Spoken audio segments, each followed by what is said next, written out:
Halo semua teman-teman sekalian, kali ini kami dari kelompok mata kuliah PNP berkelanjutan akan membahas Sustainable Tourism Desa Teteh Batu. Perkenalkan, nama saya Leonardo Loren. Dan nama saya Rifmedi Surya. Nama saya Purba Ricardo Nandra. Kali ini kami akan membahas lebih lanjut tentang Sustainable Tourism Desa Teteh Batu. Selamat menyaksikan. Tema yang kelompok kami angkat kali ini adalah bagaimana Desa Teteh Batu menjadi salah satu subjek destinasi di Indonesia dengan menguatkan faktor-faktor yang membuat Desa Teteh Batu ini berkembang dengan bentuk berupa 4 pilar yang nanti akan kami sampaikan. Sekarang saya akan menjelaskan tentang pariwisata berkelanjutan. Pariwisata berkelanjutan adalah konsep mengunjungi suatu tempat sebagai seorang wisatawan dan berusaha membuat dampak positif terhadap lingkungan, sosial budaya, dan ekonomi. Pariwisata dapat meliputi transportasi utama ke lokasi umum, transportasi lokal, akomodasi, hiburan, rekreasi, makanan, dan belanja. Pariwisata dapat dikaitkan dengan perjalanan untuk liburan, bisnis, dan apa yang disebut dengan VFR atau mengunjungi teman dan kerabat. Sekarang ada konsensus luas bahwa pengembangan pariwisata harus berkelanjutan. Namun, pertanyaan tentang bagaimana mencapai ini tetap menjadi objek perdebatan. Tanpa perjalanan tidak akan ada pariwisata, sehingga konsep pariwisata berkelanjutan terkait erat dengan konsep mobilitas berkelanjutan. Desa Wisata Teteh Batu berada di wilayah Kecamatan Sikur, Kabupaten Lombok Timur, Provinsi Nusa Tenggara Barat dengan jarak tempuh sekitar 2 jam dari Kota Mataram. Desa Wisata Teteh Batu ini menjadi salah satu tempat untuk menikmati pesona keindahan pemandangan di kaki selatan Gunung Rinjani yang memiliki pesona keindahan panorama, pegunungan, dan persawahan. Kontur tanah di Teteh Batu seperti anak tangga yang membentuk persawahan subur dan hijau. Di lokasi ini juga sering menjadi buruan para pencinta fotografer, khususnya mereka yang ingin mengambil keindahan sunrise yang sangat menawan. Dan di kala senja datang, wisatawan akan merasakan seolah-olah menyatu dengan keadaan alam yang begitu tenang, sunyi, dan sejuk. Ditambah dengan pemandangan langit yang berwarna merah kemasan, berpadu dengan kokohnya puncak Gunung Rinjani.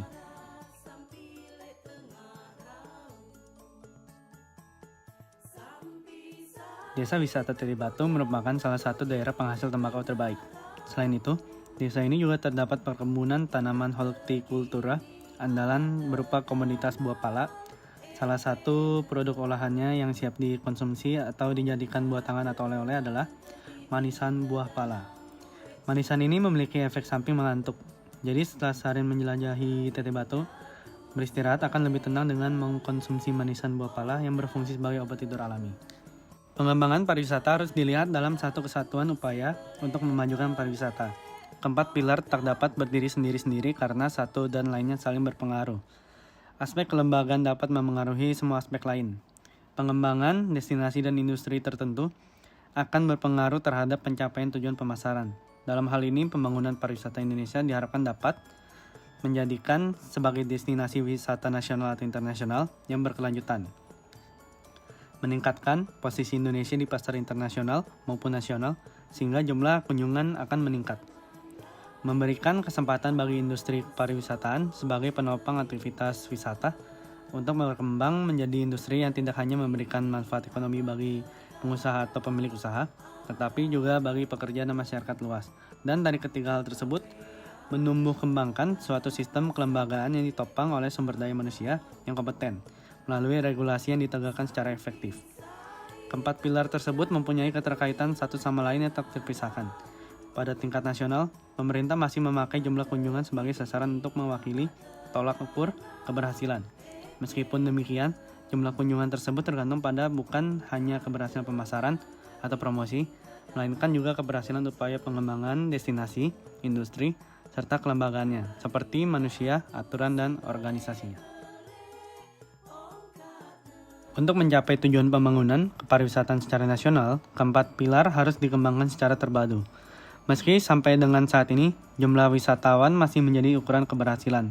Perlu disadari bahwa keberhasilan pemasaran selain tergantung kepada program pemasarannya sendiri, akan sangat tergantung kepada keberhasilan pengembangan program yang lain. Kemudian untuk menyangkut aspek-aspek yang disebutkan di atas, melihat kondisi saat ini, maka rangkaian strategi umum yang diusulkan adalah penertiban, penataan, pengembangan dengan penjelasan sebagai berikut. Penyelarasan fisik merupakan suatu upaya untuk menangani terlebih dahulu prasarana fisik.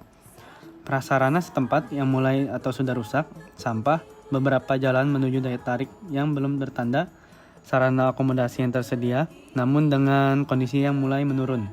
Kemudian pelanggaran tata bangunan atau tata lingkungan serta tata pelayanan.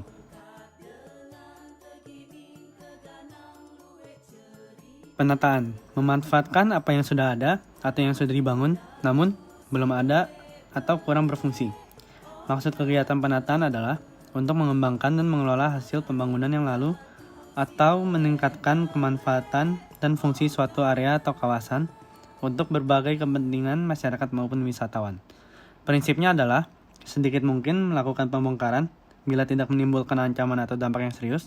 Kegiatan penataan ini dapat pula mengandung unsur penertiban dan sebaliknya, hanya fokusnya yang berbeda. Penataan dilakukan di lokasi yang dianggap strategis dan dapat berfungsi dengan lebih baik, memenuhi kebutuhan masyarakat dan atau wisatawan melalui penataan. Penataan dalam konteks non-fisik dapat diartikan sebagai pemberlakuan standar operasional, akomodasi, daya tarik wisatawan, rumah makan, maupun bahan promosi. Berikutnya kami akan menjelaskan tentang 4 pilar Sustainable Tourism. Yang pertama yaitu Sustainable Tourism Destination Management. Desa wisata Teteh Batu ini menjadi salah satu tempat untuk menikmati pesona keindahan pemandangan di kaki selatan Gunung Rinjani yang memiliki pesona keindahan panorama, pegunungan, dan persawahan. Kontur tanah di Teteh Batu seperti anak tangga yang membentuk persawahan subur dan hijau. Di lokasi ini juga sering menjadi buruan para pencinta fotografer, khususnya mereka yang ingin mengambil keindahan sunrise yang sangat menawan. Dan dikala senja datang, wisatawan akan merasakan seolah-olah menyatu dengan keadaan alam yang begitu tenang, sunyi, dan sejuk. Ditambah dengan pemandangan langit yang berwarna merah keemasan, berpadu dengan kokohnya puncak Gunung Rinjani. Desa wisata Teteh Batu juga menyuguhkan beberapa fasilitas penunjang bagi para wisatawan, seperti homestay dan rumah makan yang mudah dijumpai. Selain keindahan persawahan dan pegunungan, di desa wisata Teteh Batu juga terdapat beberapa air terjun seperti air terjun Ulem, air terjun Burung Walet, air terjun Kokok Duren, air terjun Semdaye, dan air terjun Jeruk Manis. Perjalanan menuju air terjun tersebut memakan waktu jalan kaki kurang lebih 1,5 jam. Sepanjang perjalanan, wisatawan akan melintasi beberapa rumah warga serta persawahan yang berbentuk seperti anak tangga. Desa wisata Teteh Batu merupakan salah satu daerah penghasil tembakau terbaik. Selain itu, desa ini juga terdapat perkebunan tanaman hortikultura andalan berupa komoditas buah pala. Salah satu produk olahannya yang siap dikonsumsi atau dijadikan buah tangan atau oleh-oleh adalah manisan buah pala. Manisan ini memiliki efek samping mengantuk. Jadi setelah seharian menjelajahi Teteh Batu, beristirahat akan lebih tenang dengan mengkonsumsi manisan buah pala yang berfungsi sebagai obat tidur alami. Desa wisata Teteh Batu berada di wilayah Kecamatan Timur, Kabupaten Lombok Timur, Provinsi Nusa Tenggara Barat, dengan jarak tempuh sekitar 2 jam dari kota Mataram.